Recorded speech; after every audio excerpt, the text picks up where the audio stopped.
Good day, Junior Tickets. I'm Mrs. Brimacombe. We are going to look now at activity 3. This activity is going to focus on the return financial indicator. So as an owner of a business, I want to know what is my return on my investment. Now you started with this in grade 10, but in grade 10, the focus was on a sole trader. In grade 11, we focus on a partnership. This means that we want to know what is our return on our investment as a business, but also as a partner, what is my return on my investment in what I have put into this business. So looking at the return on average owner's equity, and we're talking about the business now. We want to know how profitable is the partners, which are the owners, investment in the business. The percentage is always compared to alternative investments like a fixed deposit at the bank. Always, always, always. Make sure that you know that. The partners can decide, is it worth their while? Should they rather sell or close the business and invest somewhere else? Factors to consider before deciding if they should sell their business or invest somewhere else. The future growth of the business. What is the financial risk in investing in other investments? What is the percentage return on alternative investments like a fixed deposit, money market, etc.? What is the current economic climate in the country around the world which has an impact on my business? And a good example here is the war in Ukraine, which had a ripple effect on all the economies. So when we're looking at the return financial indicators, there are two specifically which we are looking at, which I said earlier. It is my percentage returned by each partner, and then the percentage return on the average owner's equity. Looking now at activity 3, required or return financial indicators. You are provided with the information of Maxi Pet Supplies. Peter Roberts and Michael Monks are partners of Maxi Pet Supplies. Required, study the extract from the post-closing trial balance of Maxi Pet Supplies on 30 June 2022. Post-closing trial balance, and that's why it's important to understand the difference between a pre-adjustment and post-adjustment and post-closing trial balance. Post-closing means after adjustments has taken place. Refer to information question 3.1. Refer to information B and C. Calculate the missing amounts denoted A to G.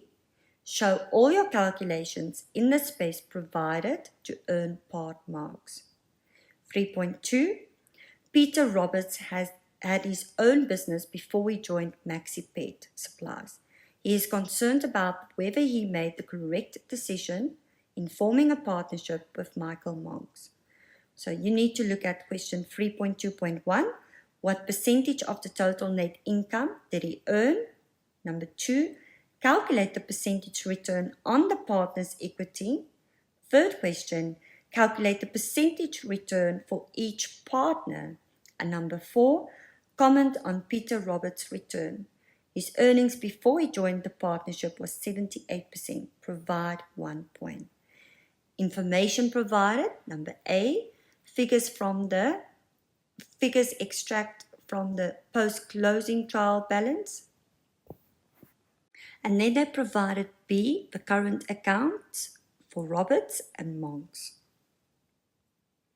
Additional information, all adjustments have been done in preparation of the post-closing trial balance given above for the year ended June 2022.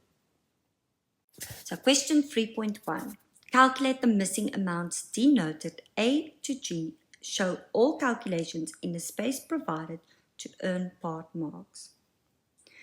If we look now at the current account, and we need to solve A, we need to look at the additional information. Roberts withdrew his full salary, 361,920. Partner Monks withdrew only 11 months and received 399,000. Note, salaries are debited to the drawings account. Salaries were increased by 8% effective from the 1st of January 2022.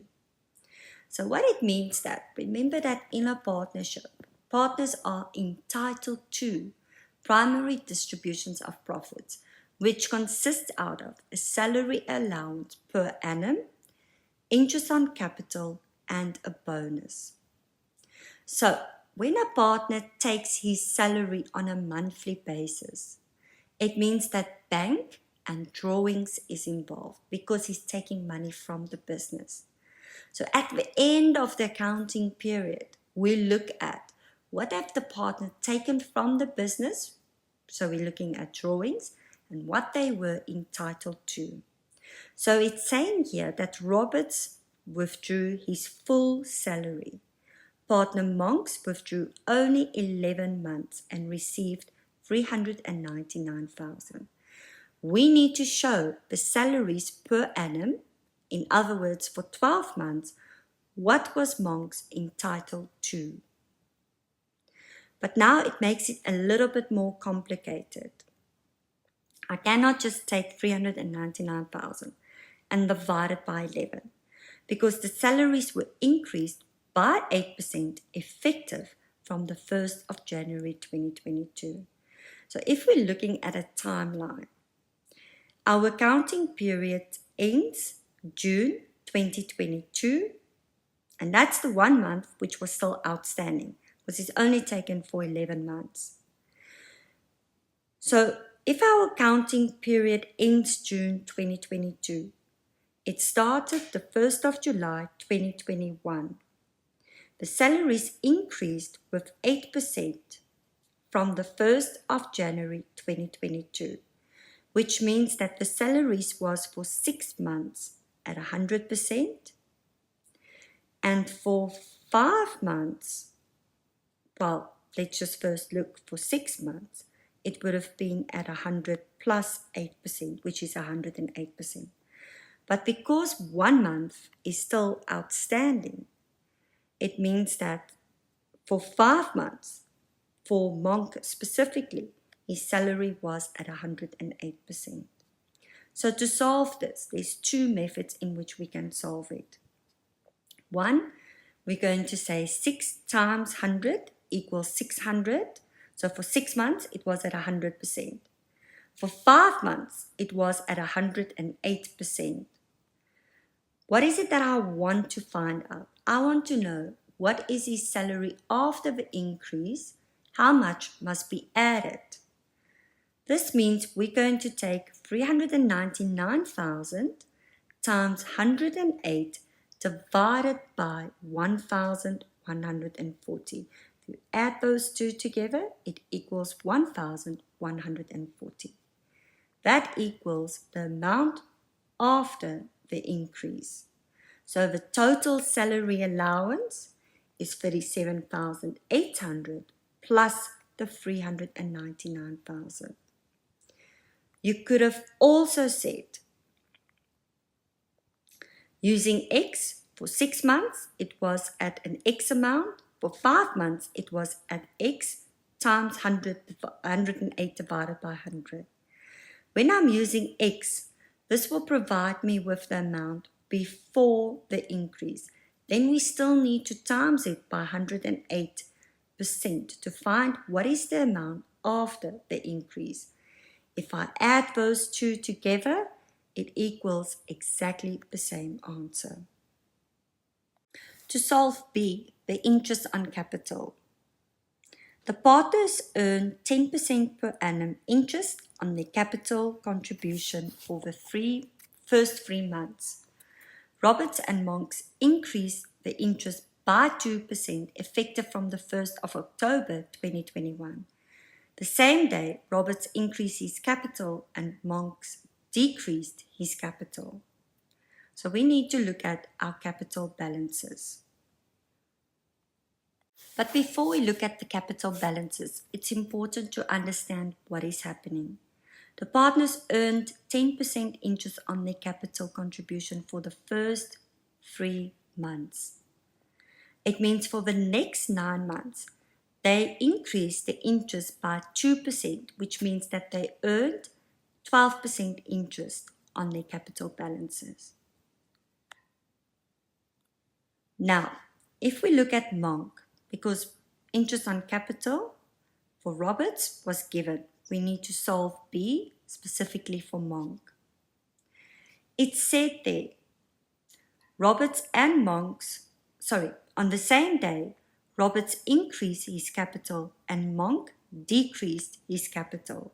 So if we're looking at the capital balances of Monk's, in the beginning, it was 800,000. At the end of the counting period, it is 650,000. It means that he decreased his capital with 250,000. Now to find out the interest on capital, we're going to first calculate 800,000 times 10% times 3 divided by 12. Then we're going to say 650,000 because it happened on the same day, the 1st of October. So from the 1st of October, the new balance was 650,000 times 12% times 9 divided by 12. That equals 58,500.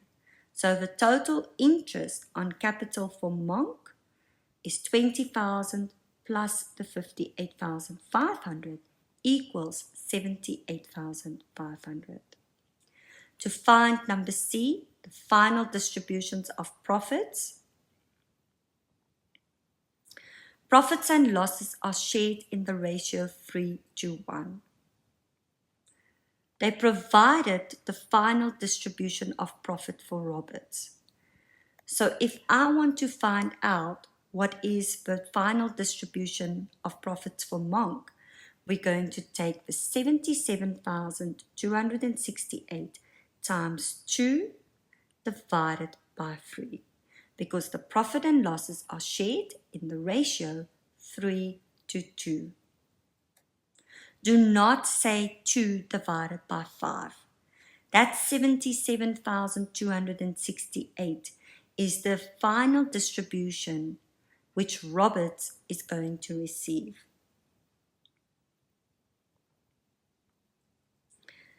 Now, to solve number D, to calculate the profit per income statement, it's your primary distribution of profits plus final distributions of profits. So what I do is I normally write it on my answer booklet or on the question paper. I fill in the figures because then it's easier for me to see how can I solve the next thing. If you are looking at your answer booklet, now you need to make sure it's your primary distributions of profits plus the final distributions of profits. So you need to use your answer in number C in your calculation in number D to find out the profit per income statement. Now, if we look at solving number E, they said both partners are entitled to a 3.5% bonus of the net profit. The bonus was given to you. That bonus would have been calculated on the net profit. So to find out number E, we're going to say 42,000 times 100 divided by 3,5, because we want to know what is your net profit. So my net profit for this year was 1.2 million. Now you should know that the profit per income statement, Roberts plus Monk must equal the total net profit. So to find out number E, we're going to take 1.2 million minus the profit per income statement for Monk. And that equals your profit per income statement for Roberts. It is so important to understand this note and exactly how does it work. Otherwise, you're going to find it difficult to solve the missing figures. Again, if we go back to how do we complete this note? Your net profit, which you've calculated in your income statement or statement of comprehensive income, we have to take the net profit minus primary distributions of profits equals final distributions of profits. The final distribution, whatever is remaining, is shared according to the ratio. To get the profit per income statement, it's your primary plus final. If I've done all of this correctly, if you take your profit per income statement for each partner, it must equal the net profit, which you've calculated in your income statement. So that is how we get to this point. To solve number F now, again, primary plus final equals profit per income statement. We've just calculated the profit per income statement.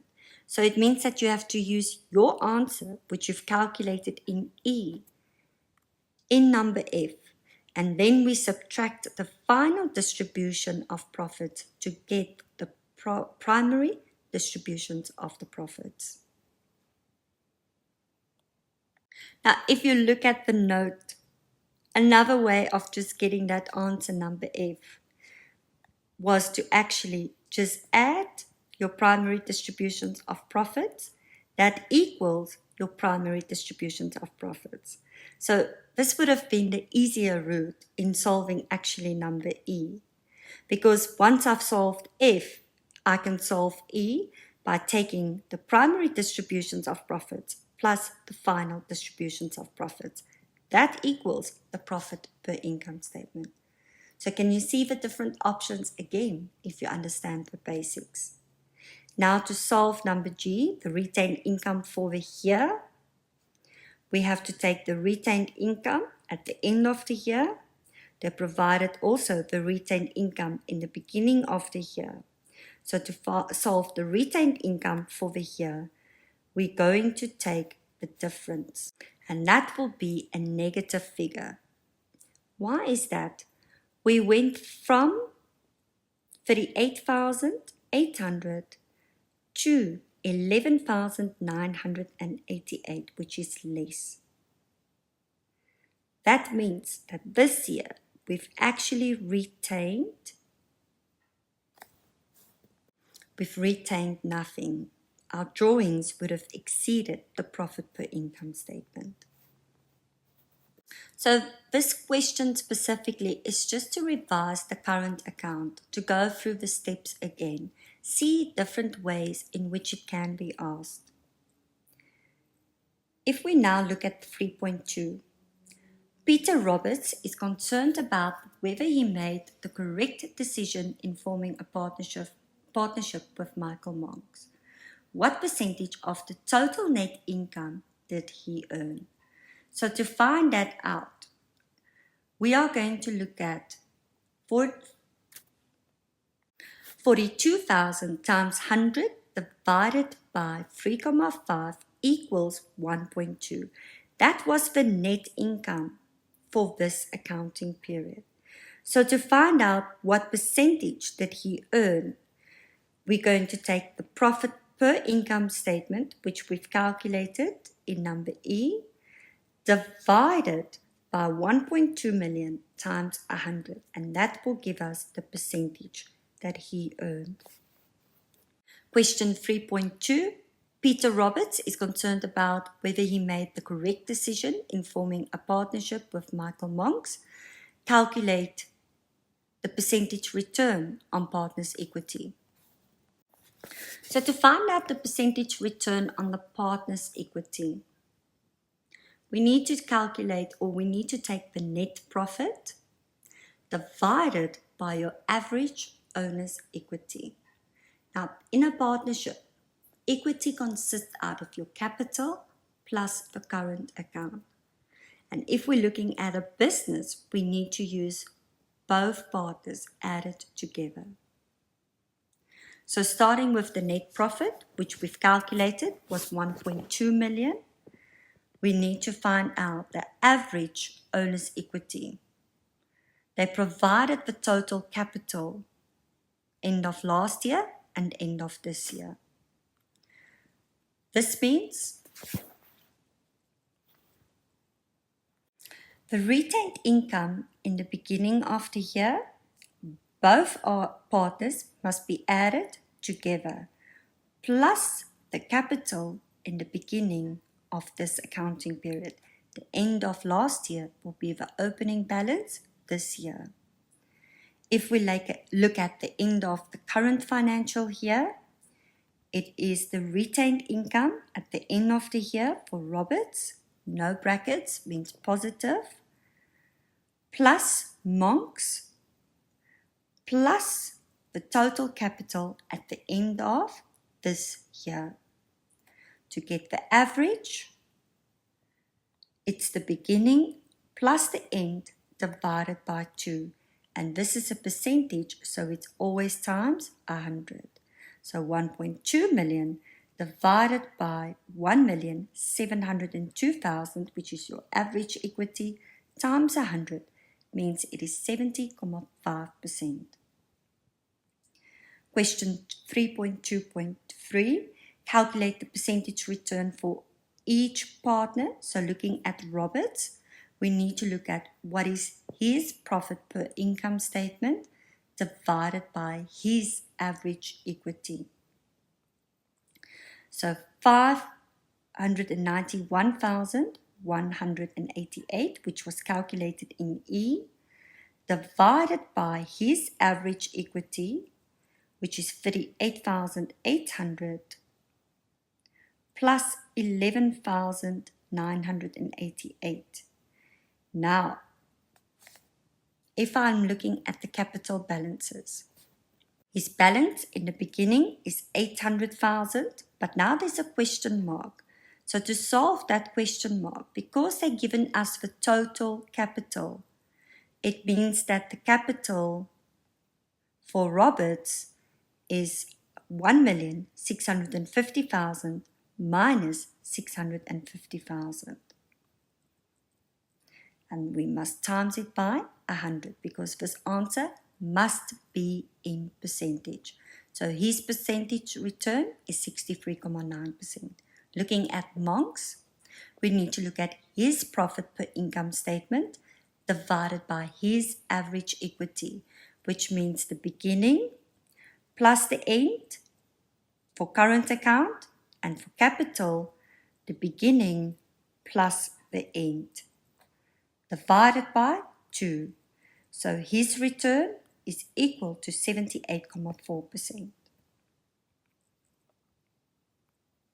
3.2.4, comment on Peter Roberts' return. His earnings before he joined the partnership was 78%. Provide 1 point.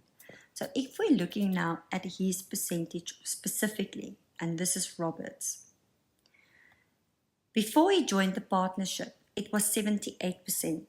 So he is getting less. It went down since he's joined this business to 63.9%. But what did we say right in the beginning?